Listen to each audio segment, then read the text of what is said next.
చిట్యాల మండల కేంద్రంలో కాంగ్రెస్ నాయకులు భూపాలపల్లి శాసనసభ్యులు గండ్ర సత్యనారాయణరావు జన్మదిన వేడుకలను ఘనంగా నిర్వహించారు. చిట్యాల మండల పార్టీ అధ్యక్షులు గూట్ల తిరుపతి ఆధ్వర్యంలో ఎమ్మెల్యే గండ్ర సత్యనారాయణరావు జన్మదిన వేడుకలు జరిగాయి. ఈ సందర్భంగా ప్రభుత్వ ఆసుపత్రిలో రోగులకు కాంగ్రెస్ నాయకులు పండ్లు పంపిణీ చేశారు. ఈ కార్యక్రమంలో మార్కెట్ చైర్మన్ గుమ్మడి శ్రీదేవి, జిల్లా అధికార ప్రతినిధి కృష్ణయ్య, టౌన్ అధ్యక్షులు బుర్ర లక్ష్మణ్ గౌడ్, కాంగ్రెస్ పార్టీ జిల్లా నాయకులు, మండల నాయకులు పాల్గొన్నారు. మండల కాంగ్రెస్ పక్షాన మనందరి ప్రియతమ నాయకుడు, పేద వింటి పెద్ద బిడ్డ, ప్రియతమ నాయకులు భూపాలపల్లి ప్రియతమ నాయకులు గండ్ర సత్తన్న గారి పుట్టినరోజు వేడుకలు ఘనంగా నిర్వహించుకోవడం జరిగింది. వారికి వారి కుటుంబ సభ్యులకు అందరికీ కూడా నిండు నూరేళ్ళు ఆయుష్ ఇచ్చి ఈ భూపాలపల్లి అభివృద్ధికి నిరంతరం కృషి చేయాలని, వారికి అష్టైశ్వర్యాలు ఆయురారోగ్యాలు ఇవ్వాలని ఆ భగవంతుని కోరుకుంటూనే ఉన్నాం.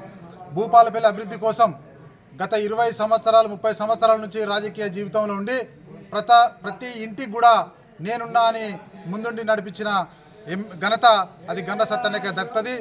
రాబోయే రోజుల్లో మరో 20 సంవత్సరాలు ఈ భూపాలపల్లికి ఎమ్మెల్యేగా కొనసాగి మరింత అభివృద్ధి చేసే దిశగా అతనికి ఆ బలం చేకూర్చాలని ఆ దేవుణ్ణి కోరుకుంటా ఉన్నాం. వారికి మరొకసారి హృదయపూర్వక జన్మదిన శుభాకాంక్షలు తెలియజేస్తా ఉన్నాం.